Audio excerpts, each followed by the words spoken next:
Peu sont les films qui, en un laps de temps aussi court, arrivent à se hisser au statut de référence pop culturelle.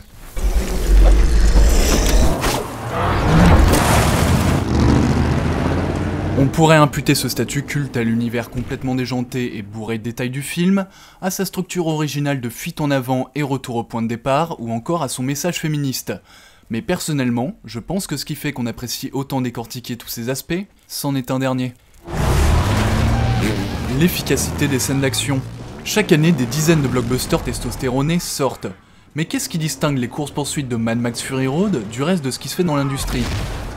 À l'aide de la psychologie visuelle, éclairons pourquoi ce film est un classique du cinéma d'action moderne.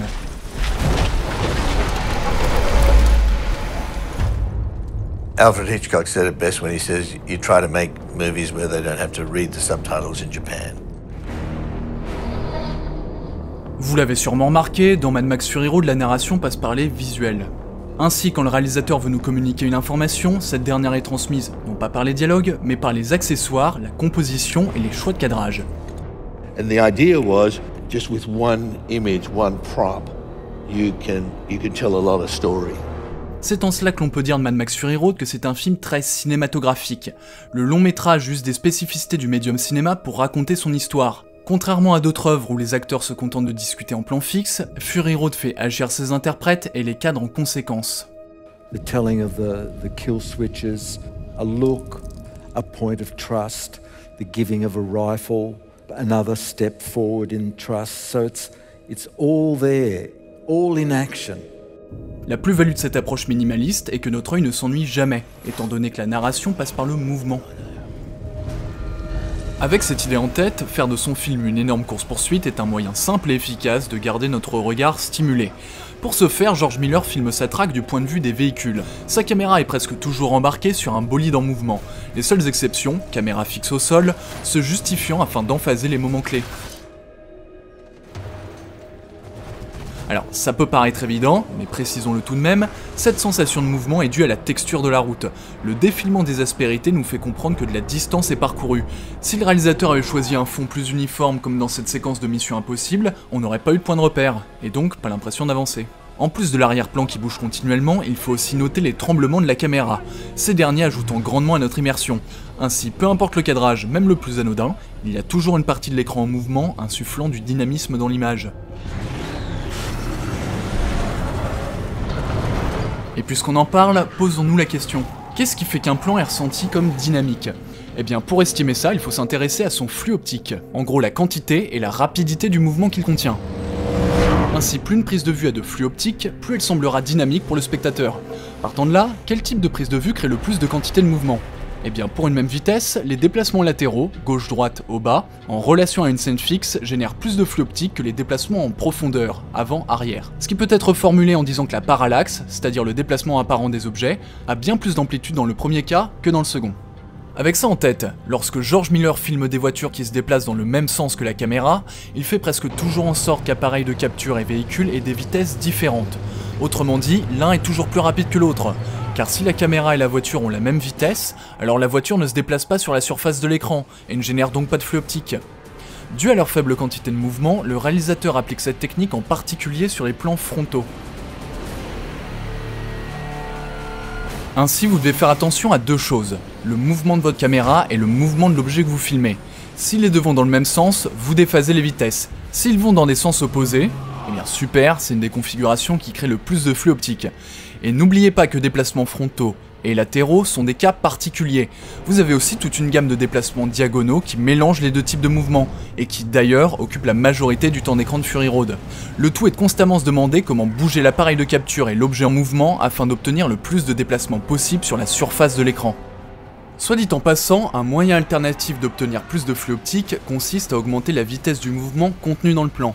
Pour ce faire, rien de plus simple, au montage, accélérez vos rushs. Précisons une chose, pour qu'une scène soit une scène d'action, il faut que la quantité de mouvement qu'elle présente se rapporte à des objets réels, dont on peut sentir le poids, la physique. Par exemple, si je vous montre du cinéma abstrait avec beaucoup de quantité de mouvement, vous n'aurez pas la décharge d'adrénaline que procure une bonne scène d'action, parce que le film abstrait ne présente pas des objets de la vie réelle, avec une masse que vous pouvez appréhender instinctivement, ou des personnages auxquels vous pouvez vous identifier. Bon, on a pas mal parlé de flux optique, mais beaucoup de réalisateurs autres que George Miller sont doués pour en créer. Donc ce qui démarque vraiment Fury Road de la concurrence, c'est pas ça, c'est autre chose. Et cette autre chose, c'est sa lisibilité. Dans la plupart des films d'action modernes, on utilise le format cinémascope. Ce ratio permet au réalisateur de localiser l'action, c'est-à-dire de diriger l'intérêt du spectateur dans des régions du cadre parfois assez éloignées d'un plan à l'autre. Mais pour peu que le montage du film soit très rapide, l'action peut facilement devenir complètement incompréhensible. Fury Road a certes un montage très rapide, mais veille tout particulièrement à être clair. En effet, George Miller et son directeur de la photographie s'assurent que le public comprenne toujours ce qu'il regarde, en appliquant une technique nommée composition centrée. Compositionally, whatever was the center point of that shot had to be in the center of frame. In the faster cutting that he's got, your eye won't have to shift on an anamorphic frame, won't have to shift to find the next subject when you've only got 1.8 seconds of time to do that. That theory of not having to move your eyes and being able to fast cut takes you into it.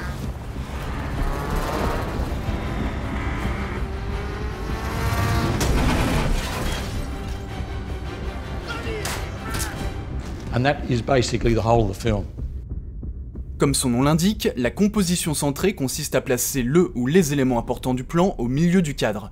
Ce choix artistique prend tout son sens avec le montage. En effet, d'un plan à l'autre, notre regard a tendance à se déplacer au centre de l'image. Ainsi, la composition centrée, en plus de maintenir l'action dans la même région de l'écran, permet de gagner du temps d'attention. Au lieu de chercher ce qu'il doit regarder, le spectateur emploie ses précieux centièmes de seconde à comprendre l'image. C'est ce qui fait que malgré un montage sous amphétamine, le public n'est pas perdu et peut pleinement savourer l'action.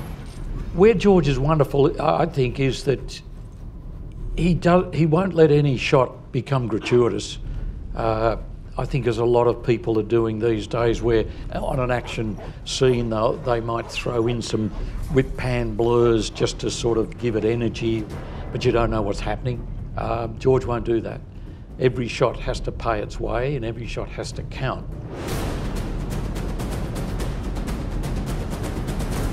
Chaque plan a donc une utilité, cela se remarque tout particulièrement dans l'attention qu'accorde George Miller à la spatialisation.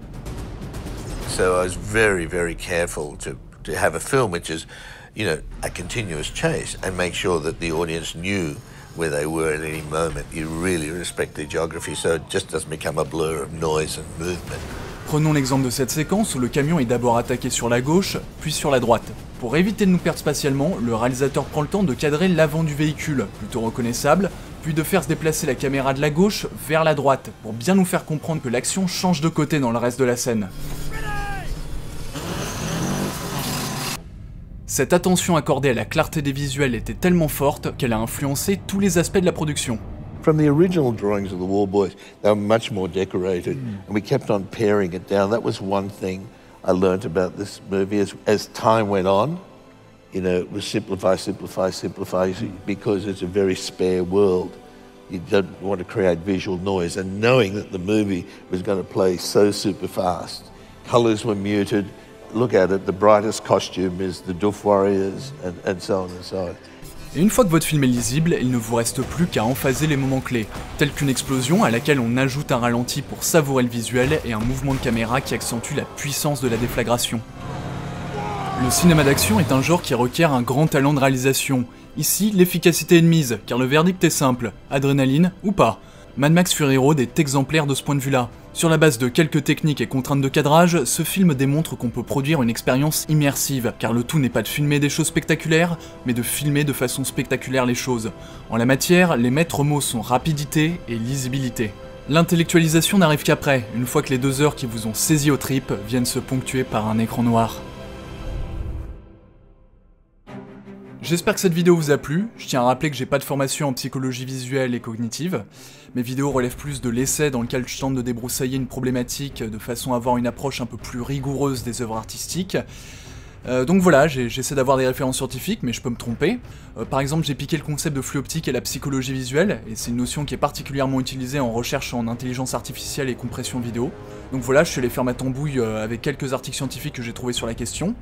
Et surtout, j'ai énormément pompé David Bordwell, un théoricien du cinéma qui tient un blog absolument génial sur lequel il a fait un billet concernant la composition centrée. Il s'était lui-même inspiré d'une vidéo faite par Vashi Visuals mettant en lumière cette technique cinématographique dans Mad Max Fury Road. Et donc je tiens à les saluer parce que je leur dois beaucoup. J'ai pas mal parlé, je vais m'arrêter là, et on se dit à une prochaine fois.